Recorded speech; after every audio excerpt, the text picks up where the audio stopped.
Varicose వ్యాధితో బాధపడుతున్నారంట. తక్కువ ఖర్చుతో ట్రీట్మెంట్ కావాలి అనుకుంటే ఎవిస్ హాస్పిటల్ని సంప్రదించండి. నమస్తే రమ్మగారు. నమస్తే జయ. రమ్మగారు, కంట్రోల్ చేసుకోలేనంత కోపం చాలా మందిలో చూస్తూ ఉంటామండి. వెంటనే వస్తుంది, 10 నిమిషాల్లో పోతుంది ఆ కోపం అయితే. కానీ దాన్ని కంట్రోల్ చేసుకోలేకపోతారు. దానివల్ల వాళ్ళ ఫ్యామిలీ మెంబర్స్, భార్య కానీ, భర్త కానీ, తల్లిదండ్రులు కానీ, పిల్లలు కానీ, స్నేహితులు, ఆఫీసులో ఉంటే కొలీగ్స్, నేబర్స్ ఎంత ఇబ్బంది పడిపోతారు. వీళ్ళు కంట్రోల్ చేసుకోలేకపోతారు. నేను కొన్ని సందర్భాలు, అంటే ఆన్సర్ కూడా నేను చెప్తున్నా, కొన్ని సందర్భాల్లో వాళ్ళ వైపు నుంచి నేను విన్న ఆన్సర్ ఏంటంటే, నాది ఒక 10 నిమిషాలే ఉంటుంది నాకు కోపం, ఓ పావు గంటే ఉంటుంది, నేను మళ్ళీ మామూలు అయిపోతాను కదా, నేనేం దాన్ని కంటిన్యూ చేయట్లేదు కదా. ఇలాంటి ఆన్సర్స్ కూడా వింటూ ఉంటామండి.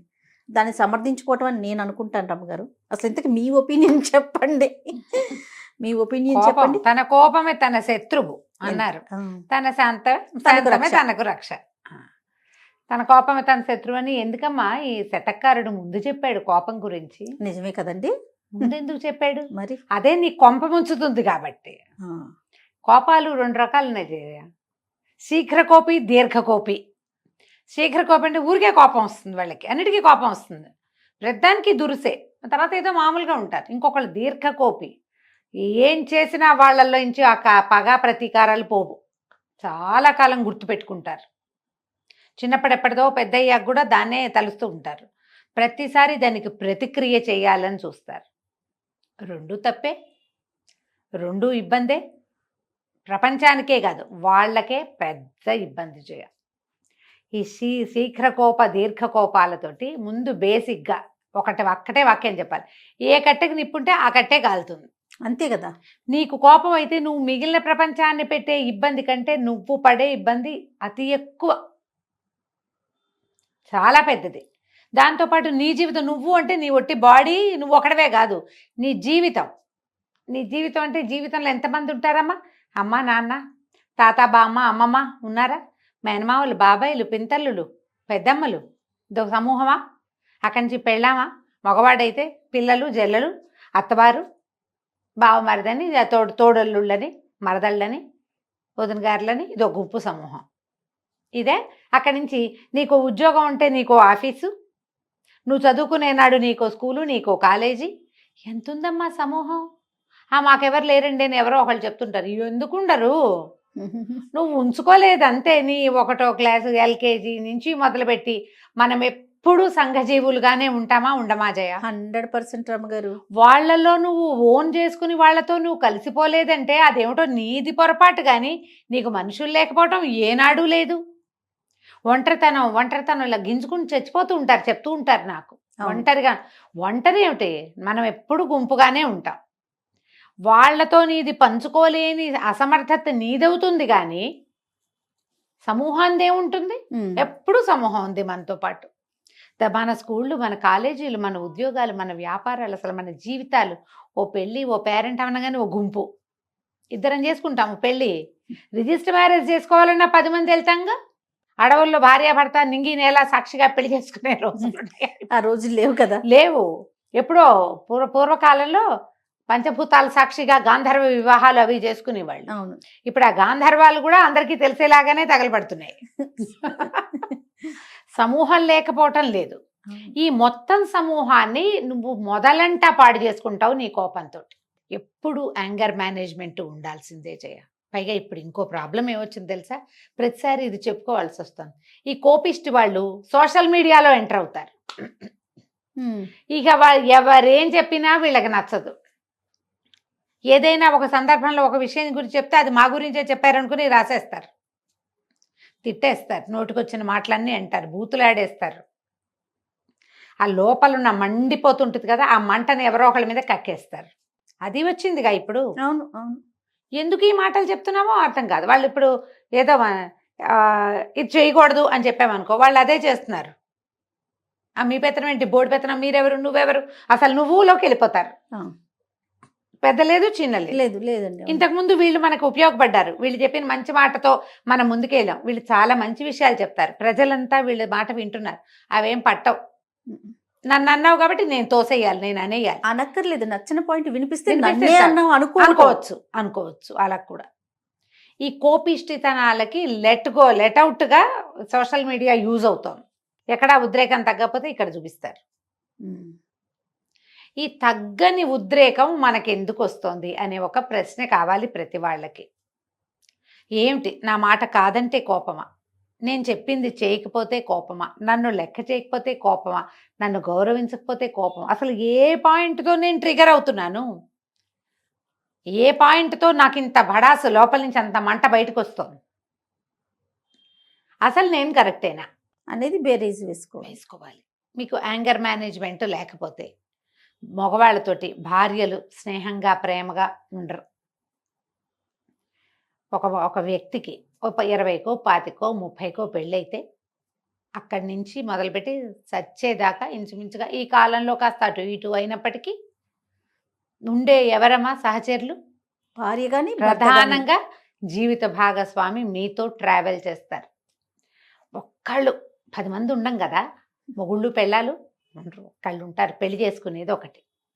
నువ్వు రెండో పెళ్లి చేసుకున్నా రెండోది ఒకటే ఉంటుంది. మొదటిది వెళ్ళిపోయాకే కదా రెండో దానికి వెళ్తావు. ఒక్క మనిషిని సంతోష పెట్టలేని వెధవ బతుకెందుకు? బా శభాష్ గారు, చెప్పు. చాలా బాగా చెప్పారు.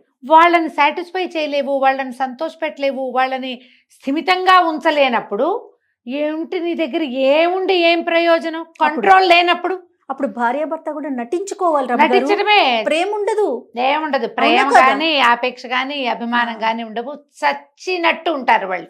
పాపం పారిపోయే దారి లేక. ఈ కాలము ఆ కాలం కాదమ్మా. పాత రోజుల్లో కోపిష్టి మొగుళ్ళు, శాంతమూర్తులైన భార్యామణులు సినిమాల్లోనే కోకొల్లలు చూసాం మనం. మనకు ఎంతమంది తెలుసో, మన బాబాయిల్లో పిన్నమ్మల్లో చాలా మంది ఉంటారు. అవును, మనకి తెలుసు. రోజు అప్పుడప్పుడు మనం కూడా ఉంటాం ఆ గుంపులో. కోపిష్టి మొగుడు, శాంతమూర్తి పెళ్ళాం, లేదా పరమ కోపిష్టి పెళ్ళాము, ధూర్తురాలు, నోటికొచ్చినట్టు మాట్లాడుతుంది, దాన్ని భరిస్తూ ఉండే భర్త. బట్ ఈ కాలము అది కాదు. మొట్టమొదట మిమ్మల్ని డిచ్చు కొట్టేది మీ తాలూకు సహచరులే, పార్ట్నర్లే. వీడని వదిలేస్తారు. నువ్వు ఎంత ప్రేమగా ఉన్నా. కొంతమంది ఉంటారు పాపం, అయినా సరే అని భరిస్తారు, కొన్నేళ్ళు లాగుతారు. ఎప్పుడో ఒక రోజున విరక్తి వస్తుంది, ఎవరో 10 మంది కూడి మిమ్మల్ని సెపరేట్ చేయడానికి పూనుకుంటారు. అది పోతుంది. అసలు లేదు, మీతోటే ఉన్నారు. నేను చెప్తున్నాక, మీతో ఒక్క మనిషి భగవంతుడు నీతో ఒకళ్ళని కూర్చి మీ ఇద్దరు కలిసి నడవండి అంటే, మీతో ఉన్న మనిషిని హాయిగా సంతోషంగా ఉంచలేని జీవితం వృధా. మీరేం సంపాదించినా, ఏం కొనిపెట్టినా, ఎంత బాగా చూసుకున్నా, ఆ కంట్రోల్ లేని కోపిష్టితనం ఉంది చూడు, అవి ఒక్కటి చాలు. మనం తప్పడని ఒక సినిమా చూసాను, నీకు గుర్తుందా? ఒక్క చెంపకాయ కొట్టినందుకు తాప్సిది, ఒకే చెంపకాయ. అవును రమ్మ గారు. దాంతో డివోర్స్కి వెళ్ళిపోతుంది అమ్మాయి. మళ్ళీ వాళ్ళ అత్తగారిని ఎంత బాగా చూసుకుంటుంది, అన్ని బాగా చూసుకుంటుంది. ఆ అదుపు లేని తనం ఉందే, అదే మిమ్మల్ని ఇబ్బంది పెడుతుంది, ఆడకు గాని మొగకు గాని. నువ్వు మళ్ళీ వెంటనే నార్మల్ అవుతావు, కానీ ఉపయోగం ఏముంది? ఇప్పుడు కొంతమంది అవుతారు నార్మల్, కొంతమంది అవరు 5-6 రోజులు ఆ ఇంట్లో కోపం బుస్సు కస్సు అంటారు, విసిరేస్తారు, తిడతారు. పిల్లలు మిమ్మల్ని చూడడానికి భయపడతారు, పెద్దవాళ్ళు మిమ్మల్ని అసహించుకుంటారు. చెయ్యని ఏం బతుకమ్మా, ఎందుకు వచ్చిన జీవితం అది? ఏదో చేసేయండి అంటలా, తగ్గించుకోండి, కంట్రోల్ చేసుకోండి.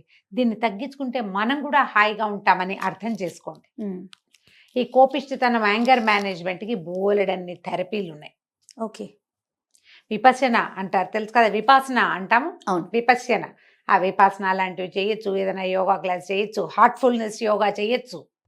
ఎలాంటి మీరు లేకపోతే ఇప్పుడు ఈషా ఫౌండేషన్ వాళ్ళు ఇన్నర్ ఇంజనీరింగ్ అని ఒక బ్రహ్మాండమైన కోర్సు ఉంది, అది చేసుకోండి. నేను 100 చెప్తున్నా. ఒకళ్ళని ప్రమోట్ చేయట్లేదు, ఒకళ్ళని సపోర్ట్ చేయట్లేదు, మీరు అర్థం చేసుకోండి.